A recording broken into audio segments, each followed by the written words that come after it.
한국의 속내가 들통나버렸습니다. 핵잠수함은 그저 미끼일 뿐이었다는데요. 한국의 속내를 알게 된 미국 정보기관이 경악하고야 말았습니다. 미국도 못한 일을 한국은 해냈고 심지어 그 누구도 모르게 프로젝트를 진행했죠. 미국 정보기관 전문가가 직접 목격한 그 48시간 남의 깊숙한 곳에서 발견한 믿기 어려운 진실. 한국이 정말로 준비하고 있던 것은 바다가 아니라 하늘이었습니다. 한국이 자랑스럽다면 구독과 좋아요 꾹 눌러주세요. 휴대폰이 울렸을 때 시계를 보지 않아도 새벽이라는 걸 알 수 있었습니다. 침대 옆 탁자를 더듬어 전화를 집어들었어요. 화면에는 본부라고만 떠 있었죠. 제이슨, 지금 당장 들어와. 부국장 톰슨의 목소리였습니다. 평소보다 한 톤 낮았고 긴장감이 배어 있었어요. 무슨 일입니까? 제가 물었죠. 전화로 말할 수 없어. 30분 안에 작전실로. 전화가 끊겼습니다. 저는 침대에서 일어나 옷을 챙겨 입었어요. 아내가 뒤척이며 눈을 떴습니다. 또 긴급이야? 그녀가 졸린 목소리로 물었죠. 네.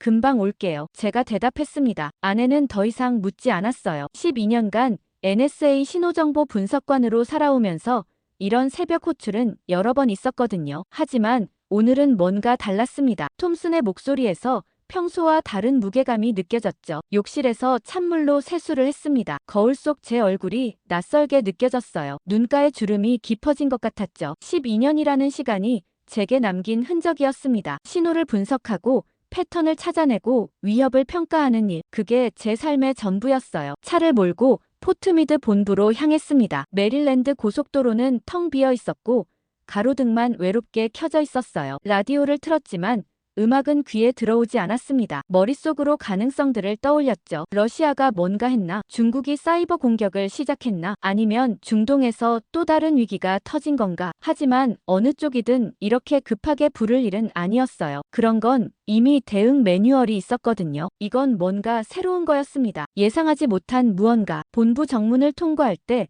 경비원의 표정이 심상치 않았습니다. 평소엔 느긋하게 신분증을 확인하던 그가 오늘은 긴장한 기색이 역력했어요. 무슨 일인지 아십니까? 제가 물었죠. 잘 모르겠습니다만 오늘은 분위기가 다릅니다. 경비원이 낮게 대답했습니다. 새벽인데도 사람들이 계속 들어오고 있어요. 뭔가 큰일이 터진 것 같습니다. 저는 고개를 끄덕이고 차를 몰아 지하 주차장으로 내려갔습니다. 주차장은 평소보다 차들이 많았어요. 긴급 상황실 근처에 주로 세우는 자리들이 다 찼더군요. 이건 정말 큰 일이구나. 그 생각이 들었습니다. 엘리베이터를 탔어요. B층 작전실 버튼을 눌렀습니다. 엘리베이터가 내려가는 동안 거울에 비친 제 얼굴을 봤어요. 피곤해 보였지만 눈빛만은 또렷했습니다. 긴장되면서도 묘하게 설레는 기분이었죠. 분석관으로서의 본능이 깨어나는 느낌이었습니다. 문이 열렸을 때 복도는 이미 사람들로 붐비고 있었어요. 위성정보팀 직원들, 동아시아 라인 사람들, 심지어 국방부에서 파견 나온 인원까지 보였습니다. 이건 평범한 상황이 아니구나. 본능적으로 느꼈죠. 모두가 작은 목소리로 얘기하고 있었는데 표정들이 어두웠어요. 제이슨, 뒤에서 누가 불렀습니다. 돌아보니 동료 마크였어요. 그도 급하게 온 모양이었죠. 셔츠가 제대로 안 눌러져 있었거든요. 너도 호출받았어? 제가 물었습니다. 응. 1시간 전에. 마크가 답했어요. 아직도 무슨 일인지 모르겠어. 다들 입을 다물고 있더라고. 작전실 문을 열고 들어갔습니다. 이미 30명 정도가 자리를 채우고 있었어요. 스크린 6대가 벽면을 가득 메우고 있었고 중앙 화면에는 빨간 글씨로 긴급이라는 단어만 깜빡이고 있었죠. 공기가 무거웠습니다. 평소 작전실의 차분한 분위기와는 달랐어요. 뭔가 긴박한 에너지가 방 안을 가득 채우고 있었죠. 여기 앉아. 마크가 중간쯤 자리를 가리켰습니다. 저는 그 옆에 앉았어요. 앞쪽에는 부국장실 사람들이 모여 있었고 뒤쪽에는 기술팀이 노트북을 펼쳐놓고 있었죠. 뭔데 이렇게 난리야? 제가 속삭였습니다. 한국이 뭔가 했대. 엄청 크게. 마크가 낮은 목소리로 대답했어요. 표정이 굳어 있었습니다. 한국요? 저는 놀라서 되물었죠. 응. 아까 위성 분석팀 애들한테 들었어. 새벽에 이상한 신호를 잡았대. 그 순간 작전실 문이 열리며 부국장 톰슨이 들어왔습니다. 위성 분석실장 2명이 뒤따라 들어왔어요. 톰슨은 연단으로 곧장 걸어갔죠. 그의 얼굴에는 밤새 잠을 못 잔 흔적이 역력했습니다. 눈밑이 푸르스름했고 넥타이도 제대로 매지 않았더군요. 12년간 그와 함께 일했지만 이런 모습은 처음 봤어요. 자, 시작하지. 그가 말했습니다. 목소리는 낮았지만 단호했어요. 방 안이 조용해졌습니다. 모두가 숨을 죽이고 스크린을 바라봤죠. 오늘 새벽 2시 14분 우리 정찰 위성이 한국 남부에서 이상 신호를 포착했습니다. 톰슨이 말했어요. 리모컨을 조작하자 스크린에 위성 사진이 떠올랐습니다. 낯선 장소였어요. 해안가 같았는데 뭔가 이상한 구조물이 보였죠. 확대된 이미지에서 거대한 안테나 같은 게 하늘을 향해 서 있었습니다. 은색 금속으로 만들어진 것 같았는데 높이가 상당했어요. 방 안이 술렁거렸습니다. 누군가 숨을 들이키는 소리가 들렸어요. 저는 사진을 뚫어지게 봤습니다. 안테나의 형태가 익숙하면서도 낯설었거든요. 일반 통신 안테나와는 구조가 달랐어요. 어떤 신호입니까? 위성 분석실장이 물었습니다. 지금까지 본 적 없는 형태입니다. 톰슨이 답했어요. 주파수 대역이 우리 통신망 밖에 있어요. 암호 방식도 완전히 다릅니다. 해독 시도해봤습니까? 누군가 물었죠. 시도했지만 실패했습니다. 톰슨이 고개를 저었어요. 암호 알고리즘 자체가 우리가 아는 어떤 방식과도 안 맞아요. 저는 숨이 막히는 것 같았습니다. 통신망 밖이라니요. 암호 해독 실패라니요. 이건 단순한 실험이 아니었어요. 한국이 완전히 독자적인 시스템을 구축했다는 의미였죠. 신호의 방향은요? 제가 손을 들고 물었습니다. 톰슨이 저를 봤어요. 상공 600km. 그가 답했습니다. 스크린이 바뀌며 궤도 그래프가 나타났어요. 파란 선이 지구를 둘러싸고 있었고 빨간 점 하나가 한반도 상공에 찍혀 있었습니다. 우리 위성은 인식조차 못했습니다. 톰슨이 계속 말했어요. 그 궤도에 뭔가 있다는 건 알았지만 정체를 파악 못했어요. 한국 것이라는 확인도 이제야 됐죠. 저는 그래프를 응시했습니다. 저 빨간 점 하나가 의미하는 바가 뭘까요? 한국이 독자 위성망을 갖췄다는 건가요? 그것도 우리가 모르게. 백악관 반응은요? 마크가 물었습니다. NSC가 즉시 분석 보고서를 요구했습니다. 톰슨이 말했어요. 그러면서 저를 봤죠. 제이슨.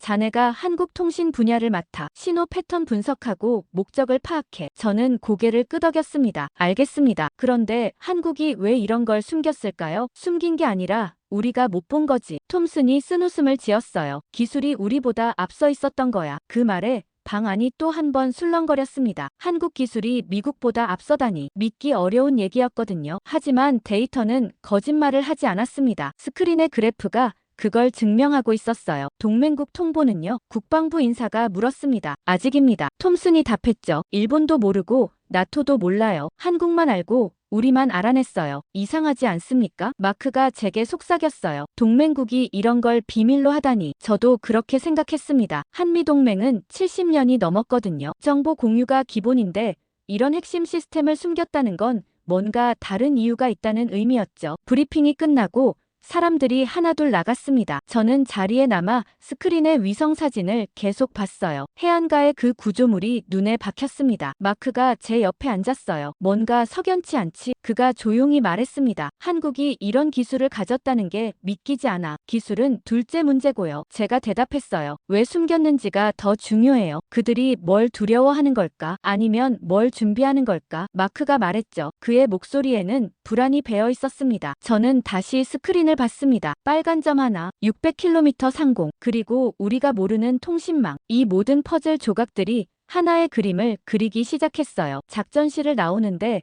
복도에서 누군가 제 이름을 불렀습니다. 제이슨. 돌아보니 데이비드 밀러였어요. 미 공군 위성신호 분석가 출신으로 지금은 NSA 동아시아팀에서 일하고 있었죠. 저보다 5살 많았고 이 분야에선 전설 같은 사람이었습니다. 데이브. 언제 왔어요? 제가 물었습니다. 1시간 전에. 그가 답했어요. 톰슨이 급하게 불러서 비행기 타고 왔지. 워싱턴에 있었거든. 그는 커피 자판기 쪽으로 걸어가며 손짓했습니다. 저도 따라갔어요. 자판기 앞에서 그가 동전을 넣고 버튼을 눌렀죠. 커피 2잔이 떨어졌습니다. 하나를 제게 건네며 그가 낮은 목소리로 말했어요. 브리핑 들었지? 네.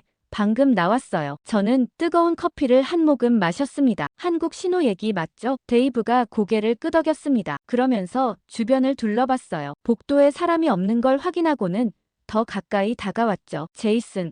넌 아직 모르지? 그가 속삭였습니다. 뭘요? 이 나라는 우리가 보는 위성망 밖에 있어. 저는 미간을 찌푸렸습니다. 무슨 뜻입니까? 한국 상공 600km 궤도에서 미확인 통신 신호가 잡혔어. 데이브가 설명했어요. 미국 위성은 인식조차 못했지. 암호 방식 자체가 달라. 그건 브리핑에서 들었습니다. 제가 말했죠. 하지만 구체적으로 뭘 의미하는 건지 모르겠어요. 데이브가 복도 끝을 가리켰습니다. 내 사무실로 가자. 거기서 보여줄 게 있어. 저는 그를 따라 복도를 걸었습니다. 데이브의 사무실은 3층 구석에 있었어요. 문을 열고 들어가니 책상 위에 모니터 3대가 놓여 있었죠. 벽면에는 각종 위성 궤도 지도가 붙어 있었습니다. 앉아. 데이브가 의자를 가리켰어요. 저는 앉았고 그는 키보드를 두드리기 시작했습니다. 모니터에 복잡한 그래프들이 나타났어요. 이게 뭡니까? 제가 물었습니다. 지난 6개월간 한국 상공에서 포착된 신호 패턴이야. 데이브가 설명했어요. 처음엔 잡음인 줄 알았어. 하지만 패턴을 분석해보니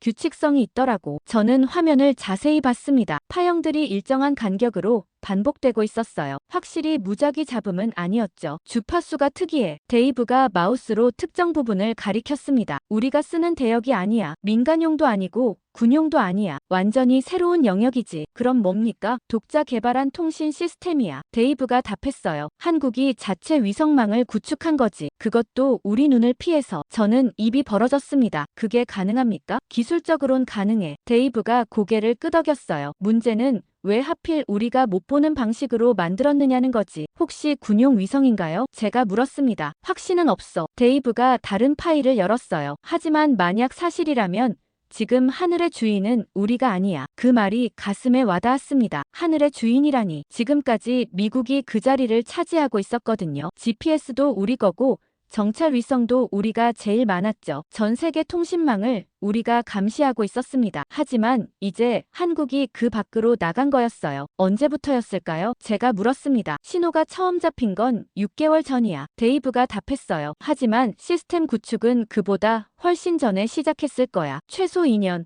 어쩌면 5년은 됐을 수도 있어. 5년이요? 그럼 우리가 5년 동안 몰랐다는 건가요? 아니, 못 본 거지. 데이브가 쓴웃음을 지었습니다. 우린 러시아랑 중국만 보느라 바빴잖아. 한국은 동맹국이니까 신경 안 썼고. 그게 실수였던 거야. 저는 모니터를 다시 봤습니다. 파형들이 규칙적으로 움직이고 있었어요. 마치 살아있는 생명체처럼 느껴졌죠. 이 신호로 뭘 하는 걸까요? 제가 중얼거렸습니다. 그게 핵심이야. 데이브가 말했어요. 단순 통신용이면 이렇게까지 숨길 필요 없어. 뭔가 더 중요한 목적이 있을 거야. 정찰용일까요? 가능성은 있어. 데이브가 고개를 끄덕였습니다. 하지만 정찰이면 영상 데이터가 많아야 하는데 이 신호량은 그것보다 적어. 오히려 명령 전달이나 조기경보 시스템 같아. 조기경보요? 북한 미사일 탐지 같은 거. 데이브가 설명했어요. 실시간으로 위협을 감지하고 대응하는 시스템. 만약 그거라면 한국은 이제 우리 정보 없이도 독자 방어가 가능해. 저는 등골이 서늘해지는 걸 느꼈습니다. 독자 방어라니. 그건 단순한 기술 발전이 아니었어요. 전략적 독립을 의미하는 거였죠. 한미동맹이 흔들릴 수도 있었습니다. 톰슨이 아는 건가요? 제가 물었습니다. 일부는 알아. 데이브가 답했어요. 내가 보고서 올렸거든. 하지만 전체 그림은 아직 몰라. 그래서 자네한테 보여주는 거야. 왜 저한테요? 넌 신호 분석 전문가잖아. 데이브가 말했습니다. 이 패턴을 해독할 수 있는 사람이 필요해. 암호를 풀고 목적을 파악해야 돼. 저는 화면을 뚫어지게 봤습니다. 복잡한 파형들이 춤을 추고 있었어요. 해독이 가능할까요? 쉽진 않을 거야. 데이브가 솔직하게 말했어요. 하지만 불가능하진 않아. 패턴이 있다는 건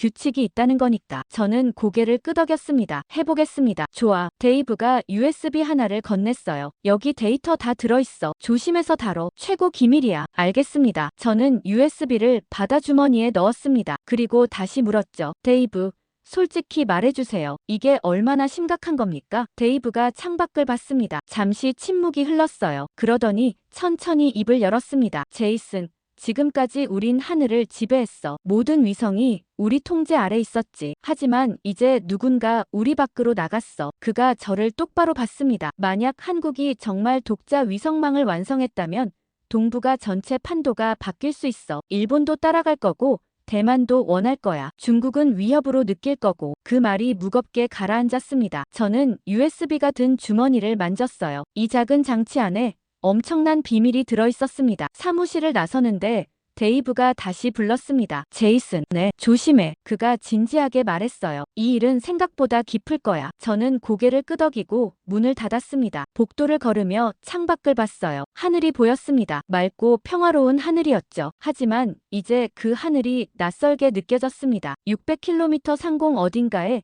우리가 모르는 뭔가가 떠 있었어요. 일주일이 지났습니다. 저는 데이브가 준 데이터를 분석하느라 밤을 새웠어요. 신호 패턴은 복잡했지만 확실히 규칙이 있었습니다. 반복되는 주파수 대역, 일정한 시간 간격, 그리고 방향성, 모든 게 의도적으로 설계된 것처럼 보였죠. 하지만 암호는 풀리지 않았습니다. 제가 아는 어떤 방식과도 맞지 않았거든요. 마치 완전히 새로운 언어를 만든 것 같았어요. 그날 오후 톰슨이 저를 불렀습니다. 사무실로 가니 그의 표정이 심각했어요. 제이슨, 한국에서 또 움직임이 있어. 그가 말했습니다. 무슨 움직임입니까? 로켓 발사야. 톰슨이 서류를 건넸어요. 남해 항공우주센터에서 오늘 저녁 발사 예정이래. 표면적으론 민간 위성이지만 저는 서류를 펼쳐봤습니다. 발사 일정, 궤도 정보, 탑재체 스펙, 모든 게 적혀 있었죠. 그런데 탑재체 항목을 보는 순간 눈이 번쩍 뜨였습니다. 통신 중계 위성이라고 적혀 있었거든요. 이거 수상하지 않습니까? 제가 말했습니다. 통신 중계 위성이면 민간용인데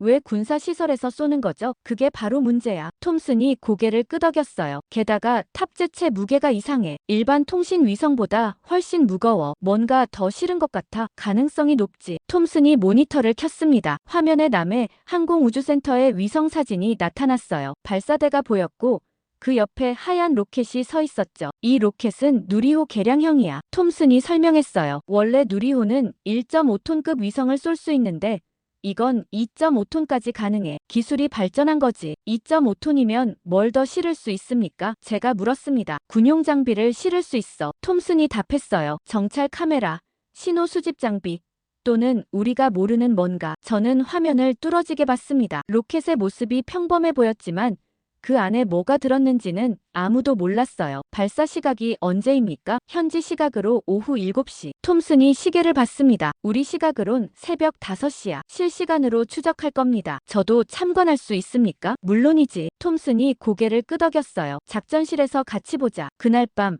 아니 정확히는 다음날 새벽이었죠. 저는 작전실에 있었습니다. 스크린에는 남해 항공우주센터의 실시간 영상이 떠 있었어요. 우리 정찰 위성이 포착한 화면이었죠. 발사대 주변으로 사람들이 분주하게 움직이고 있었습니다. 카운트다운 시작됐습니다. 기술자가 말했어요. T-10분. 저는 긴장했습니다. 옆에는 톰슨과 데이브가 앉아 있었고 뒤쪽으로는 다른 분석관들이 모여 있었죠. 모두가 숨을 죽이고 화면을 보고 있었습니다. T-5분. 기술자가 다시 말했어요. 연료 주입 완료. 발사 시스템 정상. 저는 손에 땀이 났습니다. 이게 단순한 민간 위성 발사가 아니라는 걸 본능적으로 느꼈거든요. 뭔가 더 큰 의미가 있었어요. T-1분. 화면 속 발사대에서 하얀 증기가 피어오르기 시작했습니다. 로켓 엔진이 예열되는 거였죠. 주변 조명이 로켓을 비추고 있었는데 마치 무대 위의 주인공 같았습니다. 카운트다운이 시작됐습니다. 저는 숨을 참았어요. 그 순간 화면이 환하게 빛났습니다. 로켓 하부에서 불기둥이 솟아올랐어요. 엄청난 화염이 발사대를 뒤덮었죠. 그리고 천천히,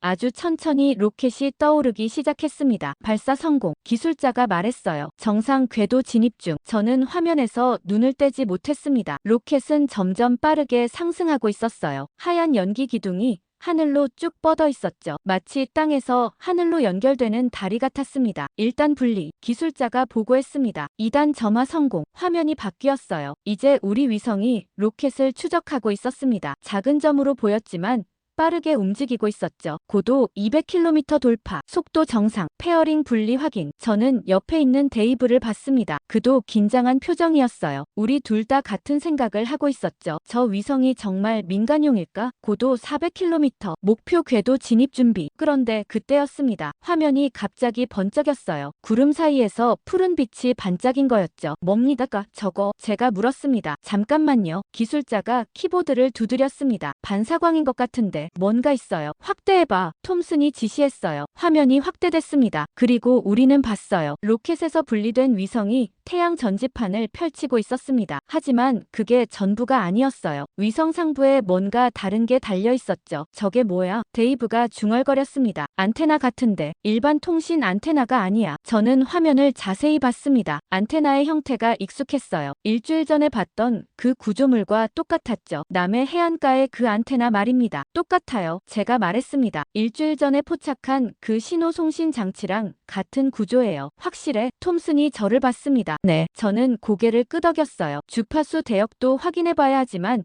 형태는 동일합니다. 그 순간 기술자가 소리쳤습니다. 신호 포착. 600km 궤도에서 통신 개시. 모두가 스크린을 봤습니다. 새로운 화면이 나타났어요. 신호 패턴 그래프였죠. 그리고 저는 그걸 알아봤습니다. 데이브가 보여줬던 그 신호와 똑같았거든요. 동일 신호입니다. 제가 확인했어요. 일주일 전 포착한 것과 같은 패턴이에요. 위성 간 통신이야. 데이브가 말했습니다. 새 위성이 기존 위성망에 합류하는 거지. 저는 숨이 막혔습니다. 기존 위성망이라니. 그럼 이미 여러 개가 떠 있다는 얘기잖아요. 한국이 독자 위성망을 구축하고 있었던 겁니다. 몇 개나 있는 거야? 톰슨이 물었어요. 확인 중입니다. 기술자가 답했습니다. 최소 3개는 확인됐어요. 어쩌면 더 있을 수도. 3개라니. 저는 믿기지 않았습니다. 우리가 모르는 사이에 한국이 위성 3개를 띄웠다는 거잖아요. 그것도 우리 레이더에 안 잡히게. 목적이 뭘까? 데이브가 중얼거렸습니다. 단순 통신용 치고는 너무 정교해. 저는 화면 속 신호 패턴을 봤습니다. 규칙적으로 반복되고 있었어요. 마치 심장 박동 같았죠. 살아있는 시스템처럼 느껴졌습니다. 계속 추적해. 톰슨이 지시했어요. 모든 신호를 기록하고 분석해. 제이슨,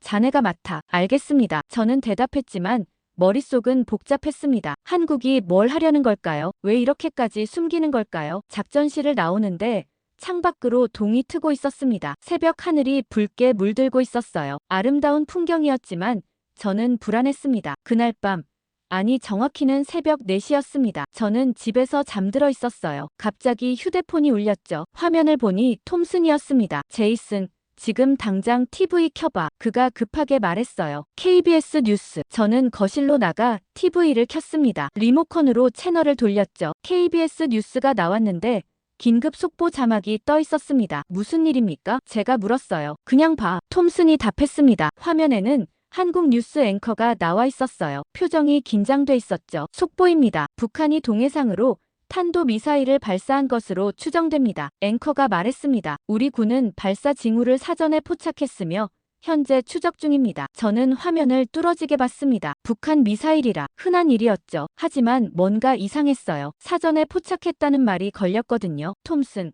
이게 왜 중요합니까? 제가 물었습니다. 시간을 봐. 톰슨이 말했어요. 한국 방송이 언제 이걸 보도하기 시작했는지. 저는 TV 화면 구석의 시각을 봤습니다. 오전 4시 3분이라고 나와 있었어요. 그리고 자막에는 발사 시각이 4시 3분 10초라고 적혀 있었죠. 잠깐만요. 제가 놀라서 말했습니다. 발사 시각이 4시 3분 10초인데 방송은 4시 3분에 시작됐어요. 그것도 발사 징후를 사전에 포착했다고요? 그래. 톰슨이 답했어요. 한국 방송은 미사일이 날아가기 10초 전부터 이미 보도를 시작한 거야. 저는 소파에 주저앉았습니다. 10초 전이라니. 그건 예측이 아니었어요. 거의 예언 수준이었죠. 우리 시스템으로는 불가능합니다. 제가 말했어요. 발사 후에 탐지하는 게 한계인데 한국은 어떻게 발사 전에 알았죠? 그게 바로 문제야. 톰슨이 말했습니다. 우리 국방부에서 난리 났어. 한국이 어떤 시스템을 쓰는지 알아내라고. 저는 TV를 계속 봤습니다. 화면이 바뀌며 한국 합참의 브리핑이 나왔어요. 제복을 입은 장성이 설명하고 있었죠. 우리 군은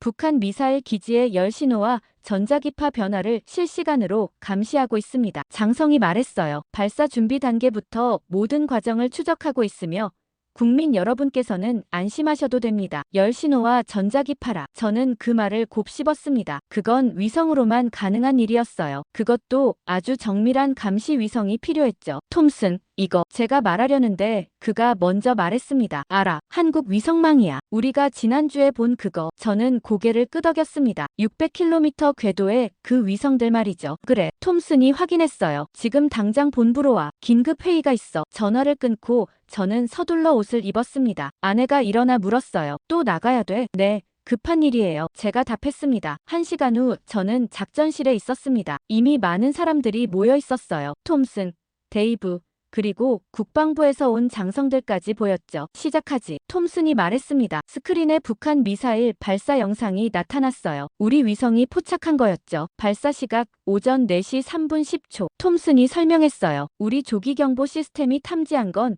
4시 3분 25초, 15초 늦었어. 그런데 한국은요? 누군가 물었습니다. 4시 3분. 톰슨이 답했어요. 발사 10초 전부터 방송을 시작했어. 방 안이 술렁거렸습니다. 불가능해. 국방부 장성이 말했어요. 미사일 발사는 점화 순간에야 감지되는 거야. 그전엔 알 수 없어. 한국은 알았습니다. 데이브가 끼어들었어요. 그들의 위성이 발사 준비 단계를 포착한 거죠. 열신호, 전자기파, 진동 패턴, 모든 걸 실시간으로 분석했어요. 어떻게 그게 가능하지? 장성이 물었습니다. 우리도 정찰 위성이 있는데 왜 우린 못했어? 해상도 차이입니다. 제가 말했어요. 한국 위성의 센서가 우리보다 정밀한 것 같아요. 1도 단위의 온도 변화까지 감지할 수 있을 겁니다. 장성이 미간을 찌푸렸습니다. 우리 최신 위성도 그 정도는 안 돼. 한국이 어떻게 그런 기술을 가졌지? 자체 개발했겠죠. 데이브가 답했어요. 반도체 기술 있잖아요. 센서도 칩도 다 만들 수 있어요. 스크린이 바뀌며 한국의 위성 궤도 지도가 나타났습니다. 빨간 점 3개가 한반도 상공에 배치돼 있었어요. 이 3개 위성이 북한 전역을 24시간 감시합니다. 데이브가 설명했죠. 한 개가 지나가면 다음 개가 오고 또 다음 개가 와요. 끊임없이 돌아가는 시스템이에요. 실시간 감시네. 제가 말했습니다. 그래. 데이브가 고개를 끄덕였어요. 북한이 미사일에 연료를 넣는 순간부터 감지해. 점화 준비하는 것도 보고. 그래서 발사 전에 알 수 있는 거지. 저는 감탄하면서도 두려웠습니다. 이건 단순한 조기경보 시스템이 아니었어요. 완벽한 감시 체계였죠. 북한의 모든 움직임이 한국에게 보이는 거였습니다. 그럼 우리는요? 장성이 물었어요. 우리 조기경보 시스템은 쓸모 없어진 건가? 톰슨이 잠시 망설이다 답했습니다. 한반도에 한해서는 한국이 우리보다 빨라요. 더 정확하고. 장성의 얼굴이 굳어졌습니다. 한미동맹은 우리가 정보를 제공하는 구조야. 그런데 이제 한국이 우리보다 먼저 안다고. 그게 현실입니다. 톰슨이 말했어요. 저는 스크린을 봤습니다. 빨간 점 3개가 느리게 움직이고 있었어요. 마치 하늘의 파수꾼처럼 보였죠. 한국은 이제 스스로를 지킬 수 있었습니다. 미국의 도움 없이도. 이게 무슨 의미인지 아십니까? 제가 조심스럽게 말했어요. 한국이 전략적으로 독립했다는 겁니다. 방안이 조용해졌습니다. 누구도 그 말을 부정하지 못했어요. 데이터가 증명하고 있었으니까요. 회의가 끝나고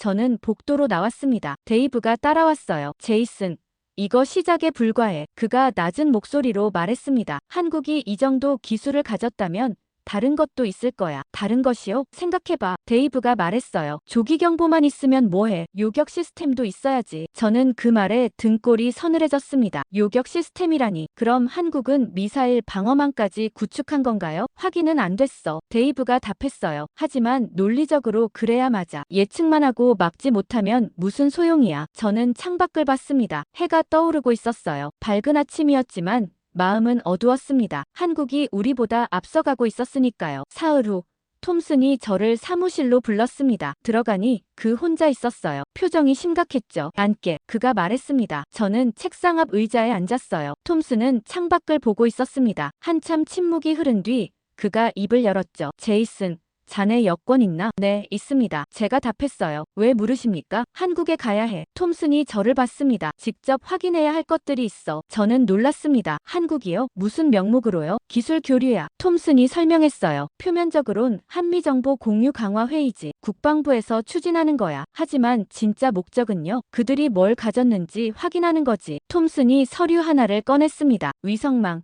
조기경보 시스템, 그리고 우리가 아직 모르는 것들 다 알아내야 해. 저는 서류를 받아 펼쳤습니다. 한미 국방기술협력회의라고 적혀 있었어요. 참가자 명단에 제 이름이 있었죠. 신호정보 분석 전문가로 나와 있었습니다. 언제 출발합니까? 모레. 톰슨이 답했어요. 일주일 일정이야. 회의도 참석하고 시설도 둘러보고 자연스럽게 질문하고 관찰해. 동맹국 조사하는 건가요? 제가 조심스럽게 물었습니다. 조사가 아니야. 톰슨이 고개를 저었어요. 확인이지. 우리는 진실을 알아야 해. 한국이 우리한테 숨기는 게 있다면 그게 뭔지 파악해야 해. 들키면 어떻게 됩니까? 들키지 마. 톰슨이 단호하게 말했습니다. 넌 그냥 회의 참석하러 온 분석관이야. 궁금한 거 물어보고 둘러보는 것뿐이야. 의심받을 일은 없어. 저는 서류를 내려놓았습니다. 마음이 무거웠어요. 동맹국을 조사한다는 게 불편했거든요. 하지만 톰슨 말도 맞았습니다. 한국이 정말 뭔가 숨기고 있다면 우리도 알아야 했죠. 데이브도 같이 갑니까? 아니, 톰슨이 답했어요. 넌 혼자 가. 데이브는 여기서 내가 보내는 정보를 분석할 거야. 알겠습니다. 제가 고개를 끄덕였습니다. 톰슨이 일어나 제 어깃에 손을 얹었어요. 제이슨, 조심해. 그가 진지하게 말했습니다. 한국은 우리가 생각하는 것보다 훨씬 준비돼 있을 거야. 이틀 후 저는 덜레스 공항에 있었습니다. 큰 가방 하나와 노트북 가방을 들고 있었어요. 가방 안에는 소형 신호 측정기가 숨겨져 있었죠. 겉보기엔 평범한 충전기처럼 생겼지만 실제로는 전파를 감지하는 장비였습니다. 탑승 게이트로 가는데 휴대폰이 울렸습니다. 데이브였어요. 제이슨, 잘 가. 그가 말했습니다. 뭐 필요한 거 있으면 언제든 연락해. 고마워요. 제가 답했죠. 그리고 조심해. 데이브가 덧붙였어요. 한국 정보기관도 만만치 않아. 내가 NSA인 거 알면 경계할 거야. 최대한 자연스럽게 행동하겠습니다. 비행기는 14시간 걸렸습니다. 긴 시간이었어요. 저는 기내에서 한국 관련 자료를 다시 읽었습니다. 위성 궤도 정보, 신호 패턴 분석, 조기경보 시스템 평가, 모든 자료가 같은 결론을 가리키고 있었죠. 한국은 독자 능력을 갖췄다. 인천공항에 도착한 건 현지 시각으로 다음날 오후였습니다. 입국 심사를 통과하는데 심장이 빨리 뛰었어요. 혹시 제 진짜 목적을 눈치챘을까 싶어서였죠. 하지만 심사관은 여권을 보고 도장을 찍어줬습니다. 회의 참석이시군요. 그가 영어로 말했어요. 좋은 시간 되세요. 감사합니다. 제가 미소 지으며 대답했습니다. 입국장을 나서자 정장 입은 남자가 기다리고 있었습니다. 제이슨 리 씨십니까? 그가 영어로 물었어요. 네, 맞습니다. 국방부 국제협력과 김민준입니다. 그가 명함을 건넸습니다. 차량이 대기 중입니다. 저는 그를 따라 주차장으로 갔습니다. 검은색 제네시스가 서 있었어요. 차에 오르자 김민준이 일정표를 건넸죠. 오늘은 호텔 체크인하시고 내일부터 본격적인 일정입니다. 그가 설명했어요. 국방부 방문, 기술 브리핑, 시설 견학 등이 있습니다. 저는 일정표를 훑어봤습니다. 사흘간 빡빡하게 짜여 있었어요. 하지만 제가 원하는 건 공식 일정이 아니었습니다. 남해 항공우주센터 같은 곳을 가고 싶었죠. 차가 서울 시내로 들어섰습니다. 창밖으로 고층 빌딩들이 지나갔어요. 생각보다 훨씬 발전된 도시였습니다. 도로는 깨끗했고 차들도 질서정연하게 움직이고 있었죠. 처음 방문이십니까? 김민준이 물었습니다. 네, 처음입니다. 제가 답했어요. 인상적인 도시네요. 감사합니다. 김민준이 미소 지었습니다. 회의 기간 동안 편하게 지내시길 바랍니다. 차는 강남의 한 호텔 앞에 멈췄습니다. 고급스러운 호텔이었어요. 체크인을 마치고 방에 들어갔습니다. 20층이었는데 창밖으로 서울 시내가 한눈에 보였죠. 저는 가방을 풀고 숨겨둔 신호 측정기를 꺼냈습니다. 작동 테스트를 해봤어요. 정상이었죠. 여러 주파수 대역의 신호들이 감지됐습니다. 휴대폰이 울렸습니다. 톰슨이었어요. 도착했나? 그가 물었습니다. 네. 방금 호텔에 들어왔어요. 좋아. 톰슨이 말했죠. 내일부터 시작이야. 최대한 많이 보고 들어. 특히 위성 관제 시스템에 대해 물어봐. 알겠습니다. 그리고 제이슨. 톰슨이 잠시 멈췄습니다. 조심해. 그들도 바보가 아니야. 내가 뭘 하러 왔는지 짐작할 수 있어. 자연스럽게 하겠습니다. 전화를 끊고 저는 창밖을 봤습니다. 서울의 야경이 아름다웠어요. 수많은 불빛들이 반짝이고 있었죠. 하지만 저는 그 불빛들이 아니라 하늘을 봤습니다. 600km 상공 어딘가에 한국의 위성들이 떠 있었어요. 저를 내려다보고 있을지도 몰랐죠. 다음날 아침 김민준이 호텔 로비에서 기다리고 있었습니다. 잘 주무셨습니까? 그가 물었어요. 네, 잘 잤습니다. 제가 답했죠. 오늘은 국방부를 방문하실 겁니다. 김민준이 말했습니다. 기술협력과에서 브리핑이 있고 오후에는 관제센터를 둘러보실 수 있습니다. 관제센터요? 제가 관심을 보였습니다. 네. 위성 관제센터입니다. 김민준이 답했어요. 물론 기밀 부분은 보실 수 없지만 일반적인 운영 현황은 설명드릴 수 있습니다. 저는 속으로 미소 지었습니다. 바로 제가 원하던 거였어요. 좋습니다. 제가 말했습니다. 기대되네요. 차를 타고 용산의 국방부로 향했습니다. 거대한 건물이 보였어요. 경비가 삼엄했죠. 게이트를 3번이나 통과해야 했습니다. 안으로 들어가니 복도가 길게 뻗어 있었습니다. 여기저기서 군인들이 분주하게 움직이고 있었어요. 김민준이 저를 한 회의실로 안내했습니다. 안에는 이미 몇 명이 앉아 있었어요. 소개하겠습니다. 김민준이 말했습니다. 기술협력과장 이준호 대령님이십니다. 중년의 남자가 일어나 악수를 청했습니다. 환영합니다, 리씨. 그가 영어로 말했어요. 한미 협력을 위해 와주셔서 감사합니다. 저야말로 감사합니다. 제가 답했죠. 이준호 대령이 미소 지었지만 눈빛은 날카로웠습니다. 그는 제가 왜 여기 왔는지 알고 있는 것 같았어요. 회의실에 앉자 이준호 대령이 브리핑을 시작했습니다. 오늘은 한국의 우주개발 현황에 대해 말씀드리겠습니다. 그가 리모컨을 조작했어요. 스크린에 한국 위성들의 사진이 나타났죠. 천리안, 아리랑, 그리고 최근 발사한 차세대 통신 위성까지 모든 게 공개된 정보였습니다. 저는 메모를 하는 척하며 들었습니다. 하지만 제가 원하는 건 이게 아니었어요. 600km 궤도에 그 미확인 위성들 말이죠. 질문 있으십니까? 이준호 대령이 물었습니다. 저는 손을 들었어요. 네.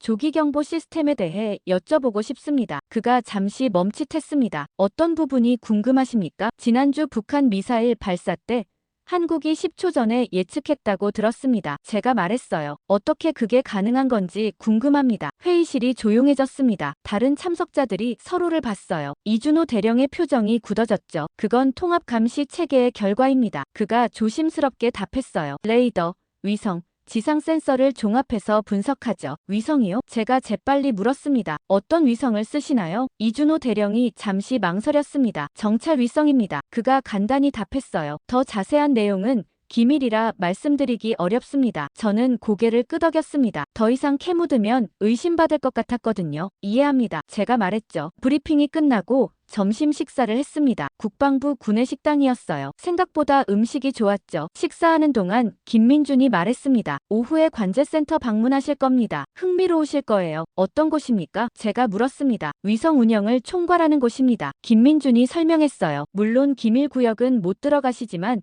일부는 보실 수 있습니다. 저는 커피를 마시며 생각했습니다. 일부라도 볼 수 있다면 단서를 찾을 수 있을 거였어요. 오후 2시. 우리는 국방부 건물 지하로 내려갔습니다. 엘리베이터가 B3층까지 내려갔어요. 문이 열리자 복도가 나타났죠. 양쪽으로 금속문들이 줄지어 있었습니다. 이쪽입니다. 김민준이 앞서 걸었습니다. 한문 앞에서 멈추더니 카드를 찍었어요. 경고음이 울리고 문이 열렸죠. 안으로 들어가자 거대한 공간이 나타났습니다. 벽면 가득 스크린들이 설치돼 있었어요. 수십 명의 요원들이 컴퓨터 앞에 앉아 일하고 있었죠. 마치 NASA 관제실 같았습니다. 여기가 위성관제센터입니다. 김민준이 설명했어요. 한국의 모든 위성을 이곳에서 관리합니다. 저는 주변을 둘러봤습니다. 중앙 스크린에는 세계 지도가 떠 있었고 파란 점들이 움직이고 있었어요. 위성들의 궤도였죠. 몇 개나 됩니까? 제가 물었습니다. 공개 가능한 건 12개입니다. 김민준이 답했어요. 통신, 정찰, 기상 위성들이죠. 공개 가능한 것만이요? 제가 다시 물었습니다. 그의 표정이 살짝 굳어졌어요. 네.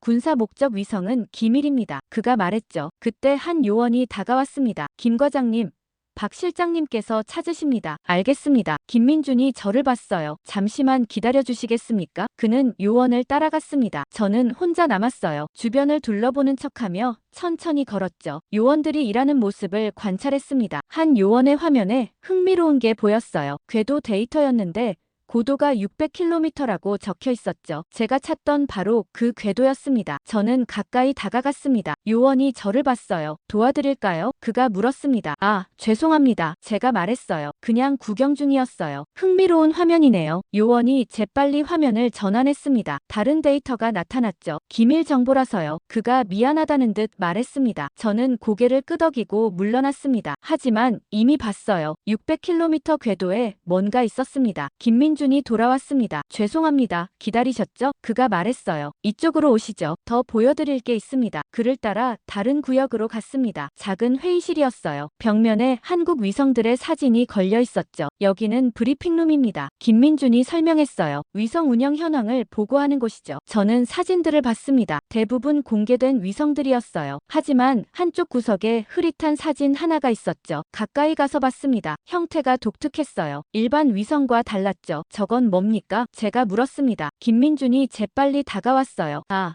그건 개발 중인 모델입니다. 그가 말했죠. 아직 발사 전이에요. 하지만 사진 아래 작은 글씨가 보였습니다. 발사일 2024년 11월이라고 적혀 있었어요. 벌써 발사됐다는 뜻이었죠. 11월이면 벌써 지났는데요. 제가 말했습니다. 김민준의 표정이 굳어졌습니다. 아, 제 착각이었네요. 그가 얼버무렸어요. 다른 곳 보러 가시죠. 저는 그를 따라가면서 속으로 확신했습니다. 한국은 뭔가 숨기고 있었어요. 그것도 아주 중요한 걸. 관제센터를 나와 지상으로 올라왔습니다. 오늘 일정은 여기까지입니다. 김민준이 말했어요. 호텔로 모셔다 드리겠습니다. 고맙습니다. 제가 답했죠. 차를 타고 호텔로 돌아오는 길이었습니다. 저는 창밖을 보며 생각에 잠겼어요. 오늘 본 것들이 퍼즐처럼 맞춰지기 시작했죠. 600km 궤도, 흐릿한 위성 사진, 10초 전의 예측, 모든 게 연결돼 있었습니다. 호텔에 도착해 방에 들어갔습니다. 저는 즉시 노트북을 열었어요. 암호화 통신으로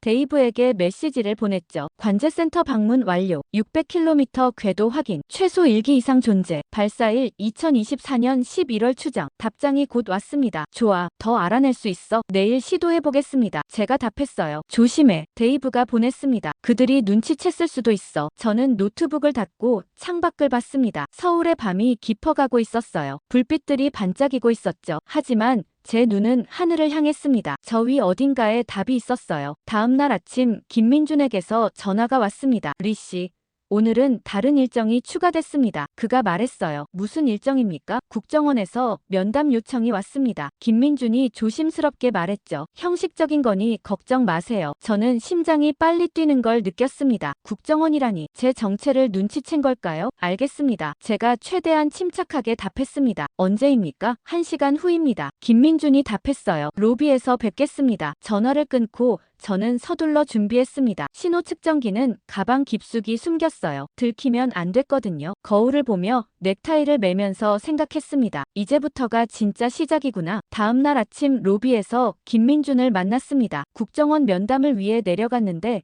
그 옆에 낯선 남자가 서 있었어요. 40대로 보였고 정장 차림이었죠. 소개하겠습니다. 김민준이 말했습니다. 국방과학연구소 윤상현 박사님이십니다. 남자가 손을 내밀었습니다. 반갑습니다, 리씨. 그가 유창한 영어로 말했어요. MIT에서 물리학 박사 받았습니다. 저도 미국 생활이 길었죠. 저는 악수하며 그를 살폈습니다. 눈빛이 날카로웠어요. 단순한 과학자 같지 않았죠. 뭔가 더 깊은 게 있는 사람 같았습니다. 국정원 면담 전에 잠깐 차나 한잔 하시죠. 윤 박사가 제안했습니다. 할 얘기가 있어서요. 저는 김민준을 봤습니다. 그가 고개를 끄덕였어요. 박사님이 동행하시겠답니다. 우리는 호텔 근처 카페로 갔습니다. 조용한 곳이었어요. 구석자리에 앉았죠. 윤 박사가 커피를 주문하고 저를 똑바로 봤습니다. 리씨, 솔직하게 말씀드리죠. 그가 낮은 목소리로 말했어요. 당신이 왜 여기 왔는지 압니다. 저는 긴장했습니다. 무슨 말씀이신지. 한미 기술 교류죠. 윤 박사가 미소 지었습니다. 하지만 진짜 목적은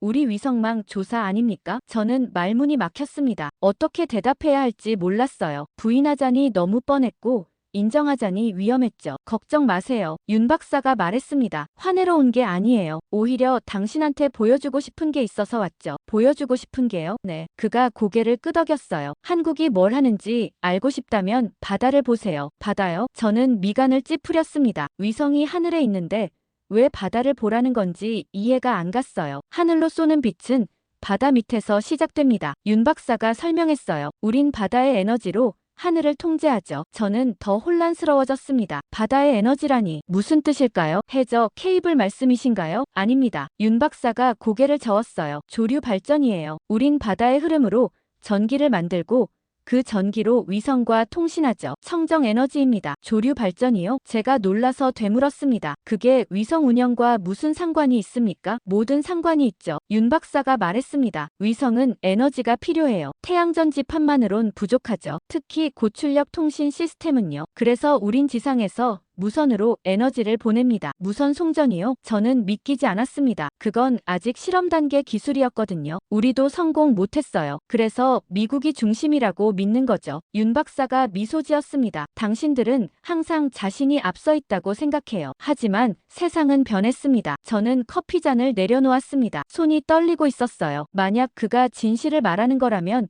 이건 엄청난 일이었죠. 증명할 수 있습니까? 제가 물었습니다. 물론이죠. 윤 박사가 답했어요. 그래서 당신을 남해로 초대하려고요. 남해요? 네. 거기 우리 시설이 있어요. 윤 박사가 설명했습니다. 보여드리죠. 단, 한 가지 조건이 있습니다. 무슨 조건입니까? 본 것을 미국에 보고할 때 정확하게 전하세요. 윤 박사가 진지하게 말했어요. 과장도 축소도 말고 있는 그대로. 우린 위협이 아니에요. 왜 저한테 보여주시는 겁니까? 제가 물었습니다. 숨길 거면 계속 숨기면 되잖아요. 숨기는 게 아니에요. 윤 박사가 말했죠. 우린 그냥 미국의 허락을 기다리지 않았을 뿐이에요. 이제 보여줄 때가 됐다고 판단했고요. 저는 그의 눈을 봤습니다. 거짓말하는 것 같지 않았어요. 오히려 자신감이 넘쳤죠. 언제 갈 수 있습니까? 제가 물었습니다. 내일. 윤 박사가 답했어요. 헬기로 2시간이면 도착합니다. 김민준 씨도 동행할 거고요. 알겠습니다. 제가 고개를 끄덕였습니다. 좋아요. 윤 박사가 일어섰습니다. 그럼 국정원 면담 먼저 끝내시죠. 형식적인 거니까 걱정 마세요. 우리는 카페를 나와 차에 올랐습니다. 국정원 건물로 향하는 동안 저는 창밖을 봤어요. 서울거리가 지나갔죠. 평범한 풍경이었지만 이제 다르게 보였습니다. 이 나라는 제가 생각했던 것보다 훨씬 더 많은 걸 가지고 있었어요. 국정원 건물은 생각보다 수수했습니다. 면담실로 안내됐어요. 작은 방이었고 테이블 하나와 의자 2개가 있었죠. 잠시 후 중년 남자가 들어왔습니다. 저는 박철수입니다. 그가 명함을 건넸어요. 국가안보실 소속이고요. 반갑습니다. 제가 악수했습니다. 간단한 질문 몇 개만 하겠습니다. 박철수가 앉으며 말했어요. 한국 방문 목적이 뭡니까? 기술 교류입니다. 제가 답했죠. 한미 국방 협력 강화를 위해서요. NSA 소속이시죠? 그가 물었습니다. 저는 놀라지 않으려고 애썼어요. 네, 그렇습니다. 신호정보 분석 전문가고요. 그럼 우리 위성에 관심이 많으시겠네요. 박철수가 미소 지었습니다. 저는 조심스럽게 답했습니다. 직업상 관심은 있습니다. 걱정 마세요. 박철수가 말했어요. 우린 동맹국이잖아요. 서로 알아야 할 것들이 있죠. 윤 박사님이 내일 남해로 모시겠답니다. 알고 계셨습니까? 제가 물었습니다. 물론이죠. 박철수가 고개를 끄덕였어요. 우리가 허락한 겁니다. 보여줘도 된다고 판단했거든요. 왜 지금입니까? 타이밍이에요. 박철수가 설명했습니다. 미국이 언젠가는 알 거라고 생각했어요. 차라리 우리가 보여주는 게 낫죠. 오해 없이. 면담은 30분 만에 끝났습니다. 생각보다 간단했어요. 협박도 경고도 없었죠. 오히려 환대하는 분위기였습니다. 건물을 나오는데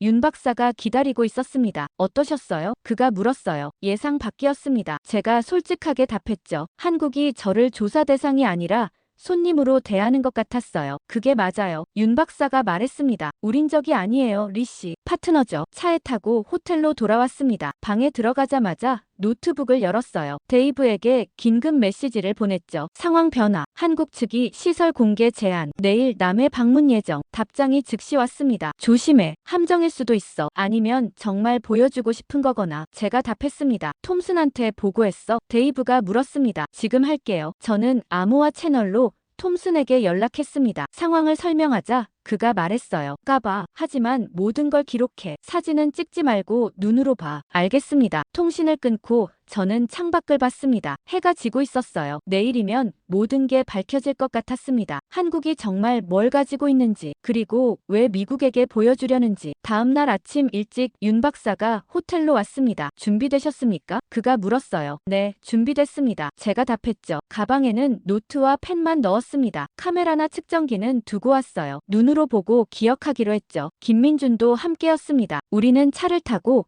서울공항으로 향했어요. 군용 헬기가 대기 중이었죠. 검은색 헬기였고 측면에 태극 마크가 그려져 있었습니다. 헬기에 오르자 조종사가 인사했습니다. 안전벨트 매주세요. 그가 말했어요. 곧 출발합니다. 로터가 돌기 시작했습니다. 점점 빨라지더니 헬기가 떠올랐어요. 서울 시내가 멀어졌죠. 고층 빌딩들이 작아지고 한강이 보였습니다. 남해까지 2시간입니다. 윤 박사가 헤드셋으로 말했어요. 편히 가세요. 저는 창밖을 봤습니다. 산과 들판이 지나갔어요. 한국은 작은 나라였지만 풍경은 아름다웠죠. 1시간쯤 지나자 바다가 보이기 시작했습니다. 에메랄드빛 바다였어요. 섬들이 점점이 떠 있었죠. 곧 도착합니다. 조종사가 말했습니다. 헬기가 고도를 낮췄어요. 해안가 절벽이 보였습니다. 그 위에 건물들이 있었어요. 민간 시설처럼 보였지만 경비가 삼엄했죠. 울타리가 둘러쳐져 있었고 초소가 보였습니다. 헬기가 착륙장에 내렸습니다. 로터가 멈추고 우리는 내렸어요. 바닷바람이 상쾌했죠. 하지만 저는 긴장했습니다. 여기서 뭘 보게 될지 몰랐거든요. 이쪽으로 오십시오. 윤 박사가 앞장섰습니다. 건물 입구로 걸어갔어요. 경비원이 신분증을 확인하고 문을 열어줬죠. 안으로 들어가니 복도가 나타났습니다. 깨끗하고 현대적이었어요. 양쪽으로 실험실 같은 방들이 있었죠. 여기가 남해 해양에너지 연구소입니다. 윤 박사가 설명했어요. 표면적으론 조류 발전 연구 시설이죠. 하지만 실제로는요? 제가 물었습니다. 실제로도 그래요. 윤 박사가 웃었습니다. 다만 그게 전부가 아닐 뿐이죠. 우리는 엘리베이터를 탔습니다. 윤 박사가 카드를 찍고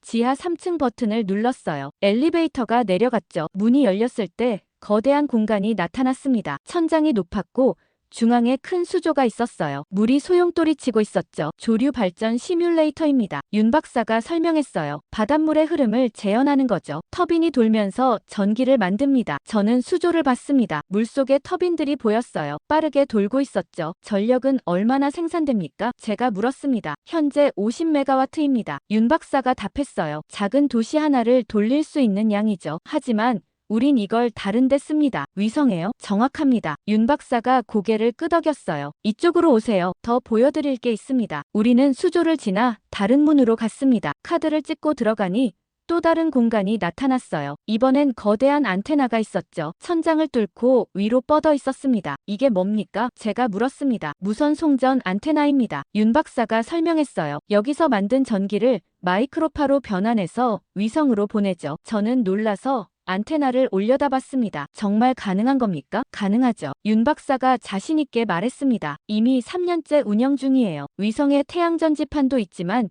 이게 추가 전력을 공급하죠. 그럼 위성이 더 오래 작동할 수 있겠네요. 제가 말했습니다. 그것뿐만이 아닙니다. 윤 박사가 말했어요. 고출력 통신도 가능해지죠. 더 멀리, 더 빠르게, 더 정확하게 신호를 보낼 수 있어요. 저는 이해하기 시작했습니다. 그래서 한국 위성이 10초 전에 예측할 수 있었던 거였어요. 강력한 전력으로 실시간 감시가 가능했던 거죠. 이제 진짜를 보여드리겠습니다. 윤 박사가 말했어요. 위로 가시죠. 우리는 다시 엘리베이터를 탔습니다. 이번엔 옥상으로 올라갔어요. 문이 열리자 햇빛이 쏟아졌습니다. 옥상에 나가니 바다가 한눈에 들어왔어요. 하지만 제 시선은 하늘로 향했죠. 저기 보이십니까? 윤 박사가 하늘을 가리켰습니다. 처음엔 아무것도 안 보였어요. 그런데 자세히 보니 작은 반짝임이 있었죠. 저게 뭡니까? 제가 물었습니다. 우리 위성입니다. 윤 박사가 답했어요. 지금 한반도 상공 600km에 있죠. 북한을 내려다보고 있습니다. 저는 그 반짝임을 뚫어지게 봤습니다. 저게 바로 제가 찾던 거였어요. 미확인 위성. 한국의 독자 감시 체계 몇 개나 있습니까? 제가 물었습니다. 5개입니다. 윤 박사가 솔직하게 답했어요. 한반도 전역을 24시간 감시하죠. 열신호,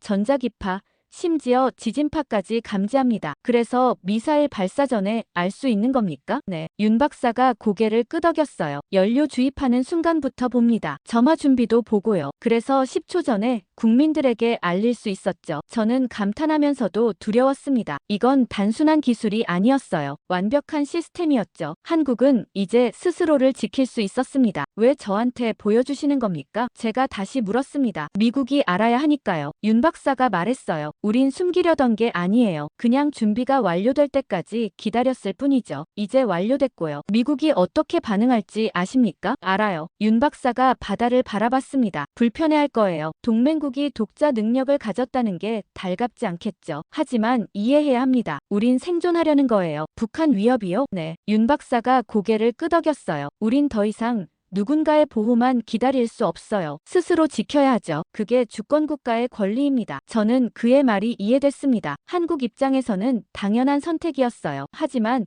미국 입장에서는 위협으로 느껴질 수도 있었죠. 리씨, 윤 박사가 저를 봤습니다. 미국에 정확히 전해주세요. 우린 적이 아니라고. 우린 그냥 평화를 지키려는 거라고. 알겠습니다. 제가 답했어요. 정확히 전하겠습니다. 우리는 다시 건물 안으로 들어갔습니다. 1층 로비로 내려왔어요. 커피 한 잔 하시겠습니까? 윤 박사가 물었습니다. 저는 고개를 끄덕였습니다. 아직 질문이 많았거든요. 휴게실로 갔어요. 창밖으로 바다가 보였죠. 커피를 마시며 윤 박사가 말했습니다. 궁금한 거 물어보세요. 일본도 압니까? 제가 물었습니다. 아직 몰라요. 윤 박사가 답했어요. 미국이 먼저 알아야 한다고 생각했죠. 동맹이니까. 중국은요? 눈치챘을 겁니다. 윤 박사가 말했죠. 하지만 확실히는 몰라요. 우린 조심스럽게 움직였거든요. 앞으로 계획은 뭡니까? 계속 확장할 겁니다. 윤 박사가 답했어요. 위성도 더 쏘고 시스템도 업그레이드하고. 하지만 공격용은 아니에요. 순전히 방어용이죠. 저는 커피를 마시며 생각했습니다. 이 정보를 워싱턴에 보고하면 어떻게 될까? 파장이 클 게 뻔했죠. 시간이 됐습니다. 김민준이 말했어요. 헬기가 대기 중입니다. 우리는 일어났습니다. 건물을 나와 착륙장으로 걸어갔어요. 헬기에 오르기 전에 윤 박사가 제 손을 잡았습니다. 리 씨,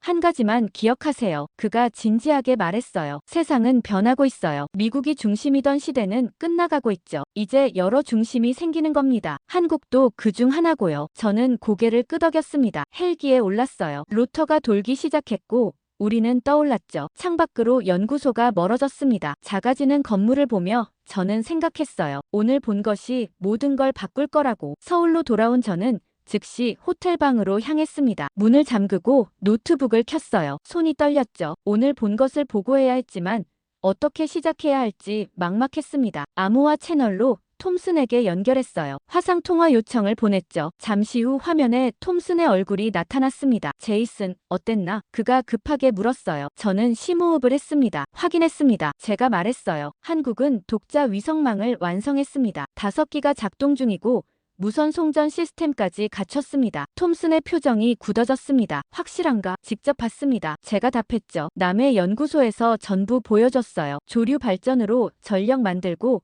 마이크로파로 위성에 송전합니다. 그래서 24시간 북한 감시가 가능한 거예요. 왜 보여준 거지? 톰슨이 물었습니다. 숨길 수도 있었을 텐데 이제 공개할 때라고 판단한 것 같습니다. 제가 설명했어요. 시스템이 완성됐고 미국이 언젠가 알 거라고 생각한 거죠. 차라리 직접 보여주는 게 낫다고. 톰슨이 한숨을 쉬었습니다. 이거 큰일이야. 그가 말했어요. 백악관에 즉시 보고해야 해. 국방부도 난리 날 거고. 일본은요? 제가 물었습니다. 아직 모른대요. 미국이 먼저 알아야 한다고 했답니다. 그럼 우리가 일본한테 알려야 하나? 톰슨이 고민하는 표정이었어요. 이건 동맹 전체에 영향을 미치는 일이야. 저는 창밖을 봤습니다. 서울의 불빛들이 반짝이고 있었어요. 평화로운 풍경이었지만 이제 워싱턴은 혼란에 빠질 게 뻔했죠. 내일 귀국해. 톰슨이 지시했습니다. 백악관 긴급 브리핑이 잡혀 있어. 내가 직접 설명해야 해. 알겠습니다. 제가 답했어요. 통신을 끊고 저는 침대에 앉았습니다. 머리가 복잡했어요. 한국의 입장도 이해됐고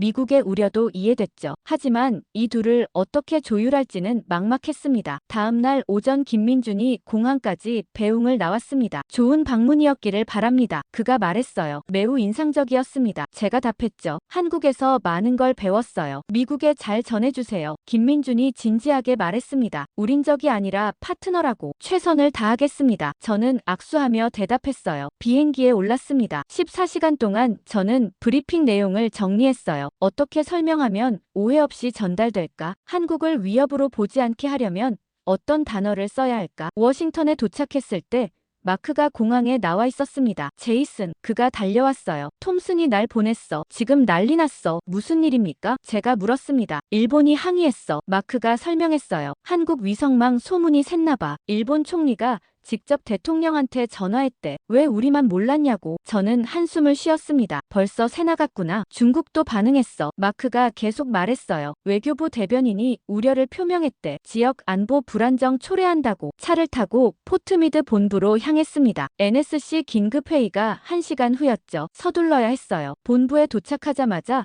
톰슨 사무실로 갔습니다. 들어가니 그가 전화 통화 중이었어요. 손짓으로 앉으라고 했죠. 알겠습니다. 최대한 빨리 보고하겠습니다. 톰슨이 전화를 끊었어요. 그러고는 저를 봤죠. 제이슨, 준비됐나? 네. 제가 답했습니다. 좋아. 톰슨이 일어섰어요. 가자. 백악관이 기다려. 우리는 차를 타고 백악관으로 갔습니다. 시큐리티 체크를 여러 번 거쳐 상황실로 들어갔어요. 큰 테이블에 이미 많은 사람들이 앉아 있었죠. 국무장관, 국방장관, NSC 보좌관, 그리고 CIA 국장까지 보였습니다. 시작하지. 대통령이 들어오며 말했습니다. 모두가 일어났어요. 대통령이 상석에 앉자 회의가 시작됐죠. 제이슨 리 분석관입니다. 톰슨이 저를 소개했어요. 한국 현장을 직접 다녀왔습니다. 저는 일어나 앞으로 나갔습니다. 스크린 앞에 섰어요. 손에 땀이 났죠. 보고하겠습니다. 제가 시작했어요. 한국은 독자 위성 감시망을 완성했습니다. 5기의 위성이 600km 궤도에서 한반도를 24시간 감시하고 있습니다. 방 안이 조용했습니다. 모두가 저를 집중해서 보고 있었어요. 저는 스크린에 자료를 띄웠죠. 남해 연구소 사진, 조류 발전 시설, 무선 송전 안테나, 모든 게 제 눈에 담긴 것들이었습니다. 에너지원은 조류 발전입니다. 제가 설명했어요. 50메가와트를 생산해서 마이크로파로 변환해 위성에 송전합니다. 이로 인해 위성의 작동 시간과 성능이 크게 향상됐습니다. 이게 가능한 겁니까? 국방장관이 물었습니다. 가능합니다. 제가 답했어요. 직접 봤습니다. 이미 3년째 운영 중이라고 합니다. 왜 우리한테 알리지 않았죠? 국무장관이 날카롭게 물었습니다. 시스템 완성까지 기다렸다고 합니다. 제가 신중하게 답했어요. 그리고 이제 공개할 때라고 판단한 거죠. 배신 아닙니까? 장관이 목소리를 높였어요. 동맹국이 이런 중요한 걸 숨기다니 배신으로 보기는 어렵습니다. 제가 말했습니다. 그들은 자국 방어를 위해 개발한 거고 주권 국가로서의 권리를 행사한 겁니다. 그래도 알렸어야죠. 국방장관이 말했어요. 한미동맹은 정보 공유가 기본인데 이제 알렸습니다. 제가 차분하게 답했어요. 저를 초대해서 직접 보여줬습니다. 숨기려 했다면 그럴 필요가 없었겠죠. 의도가 뭡니까? 대통령이 물었습니다. 방어입니다. 제가 단호하게 답했어요. 북한 위협에 대한 독자 대응 능력 확보. 그게 전부입니다. 공격 의도는 없어 보입니다. 확신하나? 네. 제가 고개를 끄덕였습니다. 윤상현 박사가 명확히 말했습니다. 평화를 지키기 위한 거라고. 그 말을 믿나? 국방장관이 비웃듯 물었어요. 믿습니다. 제가 답했습니다. 한국은 70년간 우리 동맹이었습니다. 그들을 의심할 이유가 없어요. 일본은 어떡하죠? 국무장관이 물었습니다. 벌써 항의가 들어왔는데 일본과 공유하면 됩니다. 제가 제안했어요. 한국도 그걸 원할 겁니다. 투명하게 가는 게 낫죠. 중국은요? 중국은 이미 눈치챘을 겁니다. 제가 답했어요. 하지만 한국 시스템은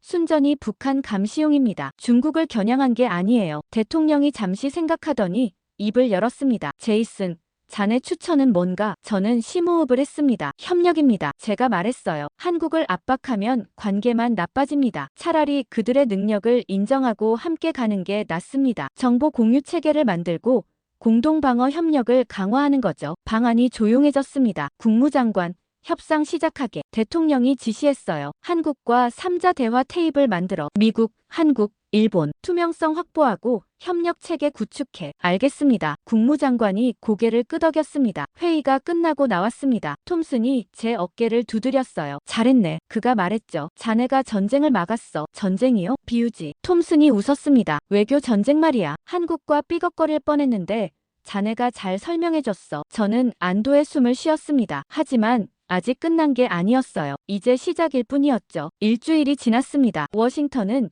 여전히 한국 위성망 문제로 바쁘게 움직이고 있었어요. 국무부는 한일 3자 회담을 준비 중이었고 국방부는 새로운 협력 체계를 논의하고 있었죠. 저는 다시 일상으로 돌아왔습니다. 신호 분석이 제 본업이었거든요. 하지만 마음 한구석이 계속 한국에 가 있었어요. 그날 새벽이었습니다. 또다시 경보음이 울렸어요. 휴대폰을 집어들었죠. 긴급 알림이 떠 있었습니다. 북한 탄도미사일 발사. 저는 벌떡 일어나 TV를 켰습니다. CNN에서 속보를 내보내고 있었어요. 북한이 ICBM급 미사일을 발사했다는 내용이었죠. 하지만 이상한 점이 있었습니다. 발사 시각이 새벽 4시 12분이라고 나와 있었는데 지금은 4시 15분이었어요. 겨우 3분 전이었죠. 그런데 벌써 뉴스에 나올 정도로 정보가 빠르게 퍼진 겁니다. 휴대폰이 울렸습니다. 데이브였어요. 제이슨, TV 보고 있어? 그가 급하게 물었습니다. 네, 지금 보고 있어요. 이상해. 데이브가 말했어요. 우리 조기경보 시스템보다 한국이 더 빨라. 발사 10초 만에 전 세계에 알렸어. 저는 채널을 KBS로 돌렸습니다. 한국 방송은 이미 상세한 분석을 내보내고 있었어요. 미사일 종류, 발사 위치, 예상 궤적까지 모든 게 실시간으로 나오고 있었죠. 이게 한국 위성 때문입니까? 제가 물었습니다. 틀림없어. 데이브가 답했어요. 600km 궤도에서 실시간으로 보고 있는 거야. 우리보다 훨씬 정확해. 그런데 그때였습니다. 화면이 갑자기 밝아졌어요. 섬광이 번쩍인 거였죠. 푸른 빛이 하늘을 가득 채웠습니다. 뭡니까 저게? 제가 소리쳤습니다. 모르겠어. 데이브도 당황한 목소리였어요. 잠깐만. 위성 데이터 확인해 볼게. 저는 TV에 집중했습니다. CNN 앵커도 당황하고 있었어요. 지금 한반도 상공에서 정체불명의 섬광이 관측됐습니다. 앵커가 말했어요. 원인은 아직 파악되지 않았습니다. KBS로 돌렸습니다. 한국 방송은 달랐어요. 침착하게 보도하고 있었죠. 우리 군의 미사일 방어 체계가 정상 작동했습니다. 앵커가 말했습니다. 국민 여러분께서는 안심하셔도 됩니다. 미사일 방어 체계라니. 저는 소파에서 일어났어요. 한국이 요격한 건가요? 휴대폰이 다시 울렸습니다. 데이브였어요. 제이슨,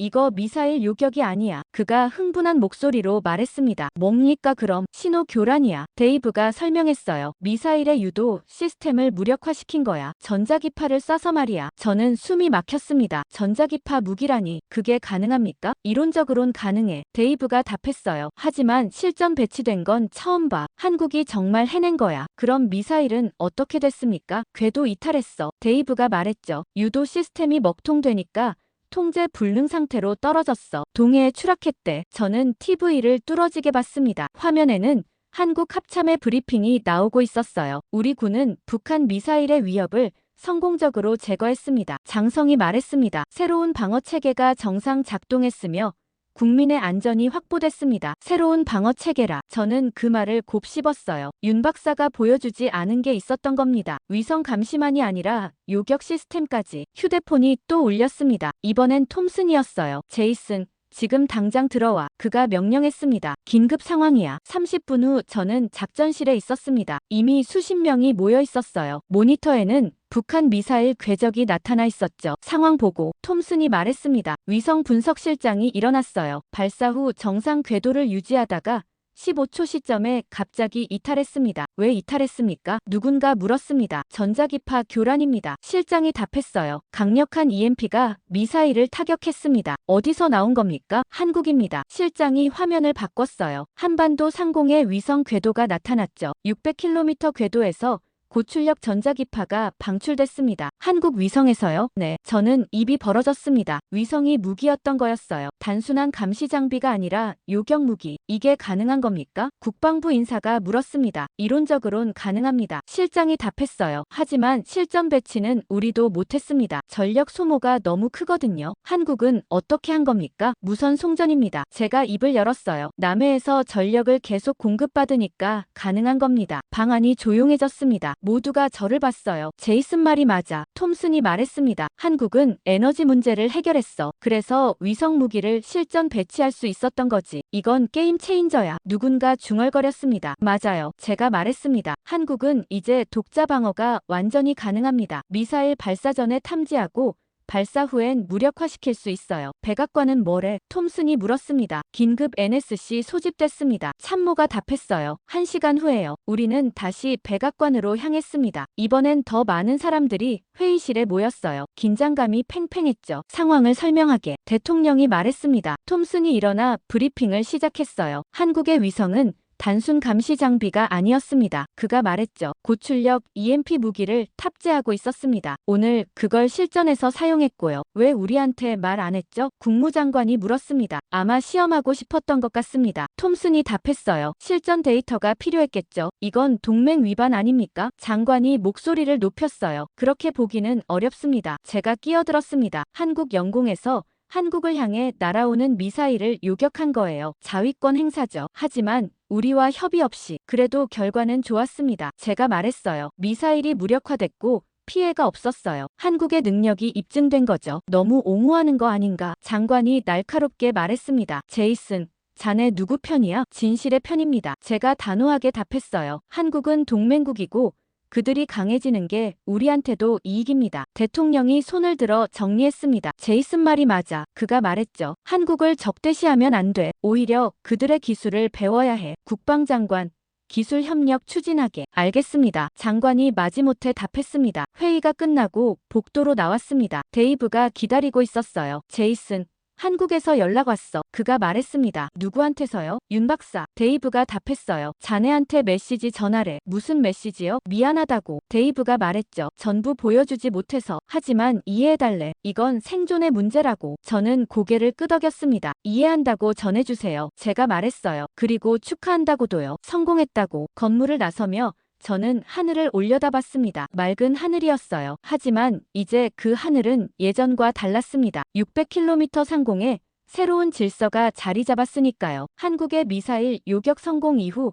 동북아 전체가 변하고 있었어요. 일본은 긴급 안보 회의를 연달아 열었고 중국은 외교 채널을 통해 우려를 표명했죠. 하지만 가장 큰 변화는 미국 내부에서 일어나고 있었습니다. 국방부와 국무부가 대립하고 있었어요. 국방부는 한국을 견제해야 한다고 주장했고 국무부는 협력해야 한다고 맞섰죠. 저는 그 사이에서 데이터를 분석하고 있었습니다. 그날 오후 톰슨이 저를 불렀어요. 사무실로 가니 국무장관이 와 있었습니다. 놀랐죠. 장관이 직접 NSA 본부에 오는 건 드문 일이었거든요. 앉게. 톰슨이 말했습니다. 저는 의자에 앉았어요. 장관이 저를 봤죠. 제이슨, 자네 의견을 듣고 싶네. 장관이 말했습니다. 한국에 대해서 어떤 부분이 궁금하십니까? 제가 조심스럽게 물었어요. 솔직하게 말해주게. 장관이 말했죠. 한국이 위협인가?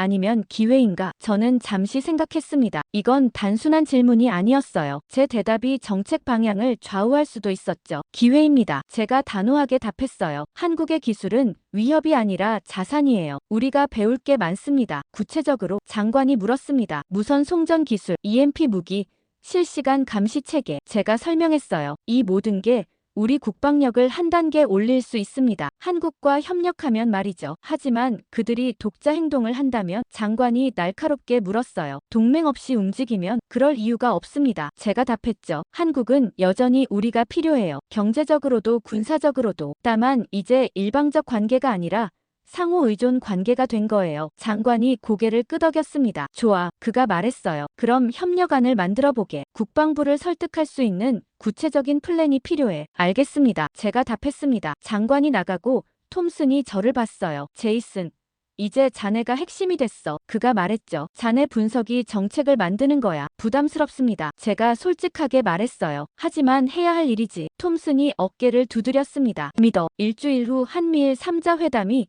도쿄에서 열렸습니다. 저도 기술 자문으로 참석하게 됐어요. 일본 외무성 회의실이었죠. 양측 대표들이 마주 앉았습니다. 미국 측은 국무차관이, 한국 측은 외교부 차관이, 일본 측은 외무성 차관이 나왔어요. 긴장감이 흘렀습니다. 오늘 회의 목적은 명확합니다. 미국 차관이 말했어요. 한국의 새로운 방어 체계에 대한 투명성 확보와 삼국 협력 방안 논의입니다. 한국 차관이 고개를 끄덕였습니다. 우리는 숨길 생각이 없습니다. 그가 말했죠. 다만 이해해 주시길 바랍니다. 이건 생존의 문제예요. 일본은 어떻게 생각하십니까? 미국 차관이 물었습니다. 우려됩니다. 일본 차관이 솔직하게 말했어요. 한국의 기술이 북한만 겨냥한다는 보장이 없어요. 저희도 위협을 느낍니다. 일본을 겨냥한 게 아닙니다. 한국 차관이 단호하게 말했죠. 우리 시스템은 순전히 북한 미사일 방어용입니다. 증명할 수 있습니까? 일본 차관이 물었습니다. 투명성을 제공하겠습니다. 한국 차관이 답했어요. 위성 운영 현황을 3국이 공유하는 시스템을 만들죠. 실시간으로요. 방안이 조용해졌습니다. 그건 상당한 양보였어요. 군사 기밀을 공유한다는 거였으니까요. 조건이 있습니까? 미국 차관이 물었습니다. 기술 협력입니다. 한국 차관이 말했죠. 우리 기술을 3국이 공동 연구하고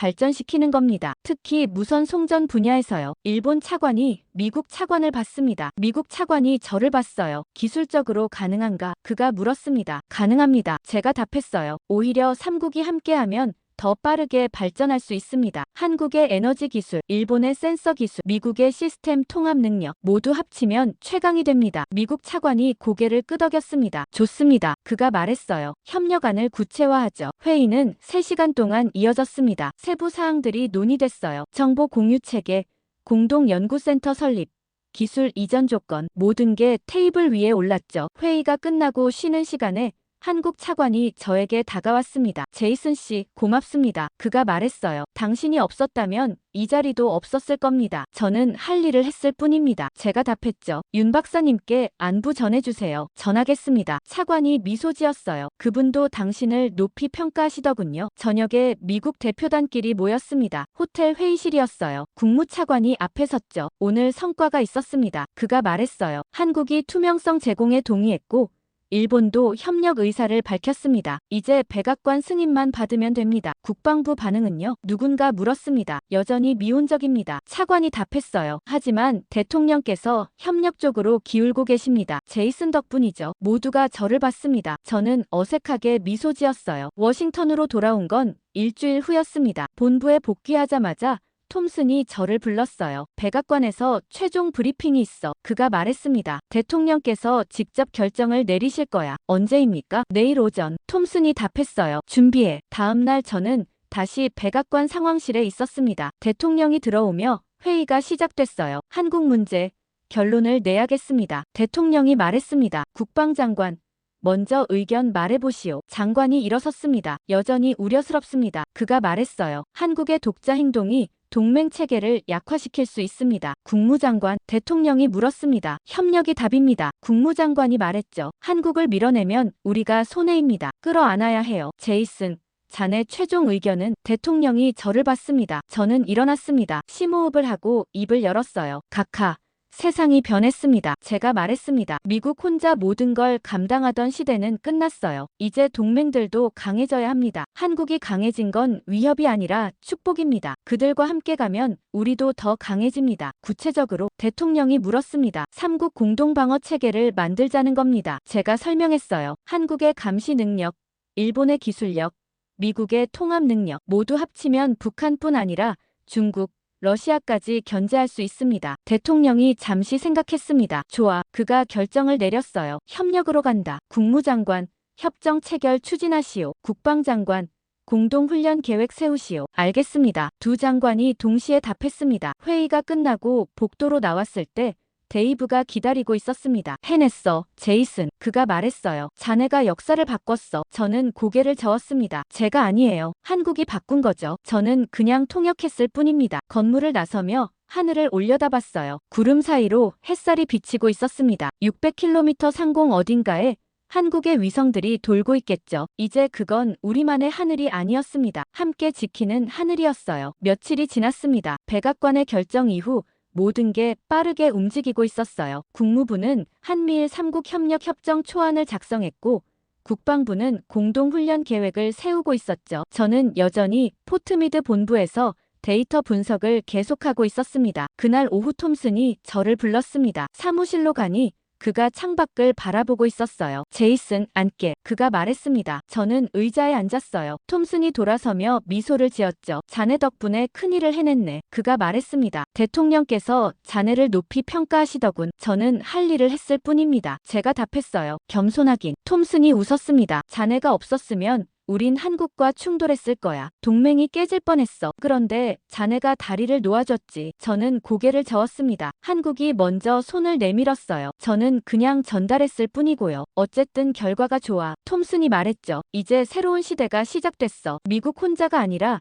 동맹들과 함께 가는 시대. 그날 저녁 집에 돌아왔을 때 아내가 저녁을 준비하고 있었습니다. 요즘 바빴지? 그녀가 물었어요. 네. 좀 그랬어요. 제가 답했죠. 하지만 이제 마무리됐어요. 좋은 결과였어. 최선이었어요. 제가 말했습니다. 적어도 전쟁은 막았으니까요. 아내가 저를 봤습니다. 전쟁이라니? 외교 전쟁이요. 제가 웃으며 설명했어요. 한국과 미국이 삐걱거릴 뻔했는데 잘 봉합됐어요. 당신 덕분이구나. 아내가 자랑스럽다는 표정으로 말했습니다. 저는 그녀를 안았어요. 오랜만에 평화로운 저녁이었죠. 일주일 후 뉴스에서 발표가 났습니다. 한미일 3국이 공동방위 협력 협정을 체결한다는 내용이었어요. 공동연구센터도 설립된다고 했죠. 저는 TV를 보며 뿌듯했습니다. 제가 작은 역할이라도 했다는 게 자랑스러웠어요. 휴대폰이 울렸습니다. 데이브였어요. 뉴스 봤어? 그가 물었습니다. 네.